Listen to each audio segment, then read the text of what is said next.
আপনাদের সাথে কিছুদিন আগে আমি আমার এই আধমরা নয়নতারা গাছটা লাগানোর ভিডিও শেয়ার করেছিলাম, যে গাছটা কিভাবে পেলাম, কিভাবে লাগালাম। এই ভিডিওটা আপলোড করার পরে আপনারা অনেকেই আমার কাছে এটার আপডেট জানতে চেয়েছেন। আমি অনেক মেসেজও পেয়েছি যেখানে আপনারা এই গাছটার খবর নিয়েছেন, যেটা কি বেঁচেছে নাকি মরেছে। তো আজকে আমি এসেছি এই গাছটার একটা ছোট্ট আপডেট ভিডিও নিয়ে। গাছটা মাশাআল্লাহ আলহামদুলিল্লাহ খুব সুন্দর মতো বেঁচেছে। এই গাছটা এখন ফুলও দিচ্ছে। যখন প্রথম দিকে গাছটা মাত্র স্টেবল হয়ে দাঁড়াচ্ছিল, পাতাগুলো তাজা হচ্ছিল, তখন জাস্ট নিচের দিকের এই পাতাগুলো শুকিয়ে ঝরে যায়। এই কারণে গাছটা দেখতে একটু ফাঁকা লাগছে, বাট দ্যাটস ইট। গাছটার উপরের দিকটা খুব সুন্দর আছে, কলিগুলো খুব ভালো আছে, ভালো মতো ফুটছে। ফুলটা দেখলে কিছুটা হাইব্রিড নয়নতারার মতো মনে হচ্ছে, যেহেতু দুইটা কালারের মিক্সচার। যদিও শিওর না, ফুলগুলো ম্যাচিওর হলে আসলে বোঝা যাবে।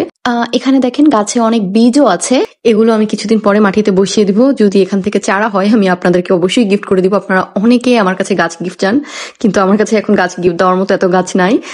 বাট এখান থেকে যদি আমি চারা পাই আমি আপনাদেরকে অবশ্যই গিফট করে দিব। আপনারা আমার ফেসবুক পেজে লাইক কমেন্ট দিয়ে রাখবেন। আর এই ভিডিওটা কিন্তু 4-5 দিন আগের ভিডিও। এখন এই গাছটাতে আরো অনেক কলি আর ফুল এসেছে। কিছুদিন পরে আমি এই গাছটাকে প্রুনিং করে দিব, যাতে গাছটার গ্রোথটা আরেকটু ভালো হয়। আপনাদের সাথে অবশ্যই শেয়ার করব। ওকে, বাই।